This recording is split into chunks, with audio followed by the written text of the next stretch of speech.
En février, j'avais promis de vous faire découvrir l'intérieur d'une malouinière. Eh bien, ce sera celle de la ville Bague, située près de Saint-Coulon.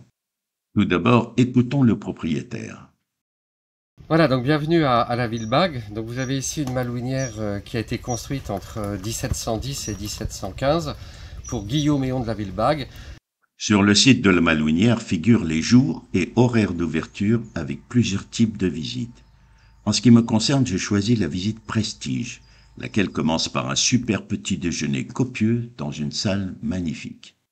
Ce mardi-là, nous n'étions que 4 visiteurs. Une belle opportunité pour moi, avec leur accord, de pouvoir admirer et filmer les lieux facilement. Difficile d'ailleurs d'imaginer en voyant les panneaux de tapisserie restaurés uniques au monde, qu'au moment du rachat de la malouinière, le toit était éventré et l'intérieur complètement vide. Il y a tellement de choses à dire sur cette malouinière que je ne sais pas trop comment m'y prendre. Je vais déjà laisser le vrai maître des lieux s'installer et poursuivre la visite du rez-de-chaussée. Après la salle à manger, le salon principal dans lequel nous avions pris le petit déjeuner et un autre salon avec comme dans chaque pièce une multitude d'objets insolites que notre hôte se fait un réel plaisir de nous présenter. Comme par exemple des dents de morse ou l'ancêtre des coffres blindés avec 14 points de fermeture. Et bien entendu la cuisine, avec sa batterie en ordre de bataille, sous les yeux de Napoléon figurant sur un curieux moule à gâteau anglais. Mais suivons notre guide vers les étages.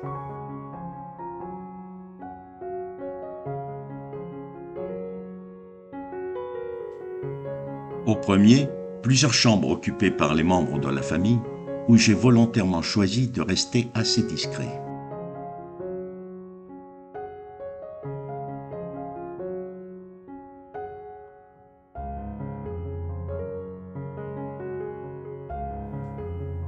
Par contre, c'est en grimpant au second étage que les découvertes les plus incroyables vont s'enchaîner.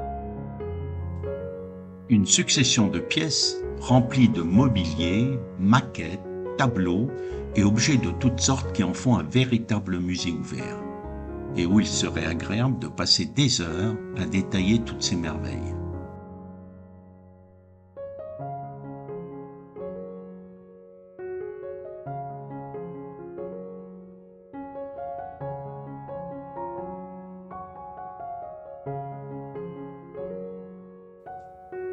Encore une chambre d'amis pour d'illustres visiteurs et une pièce surprenante dans une malouinière de corsaires. Un espace entièrement dédié à l'univers Tolkien du Seigneur des Anneaux, avec une collection unique d'objets et de statuettes.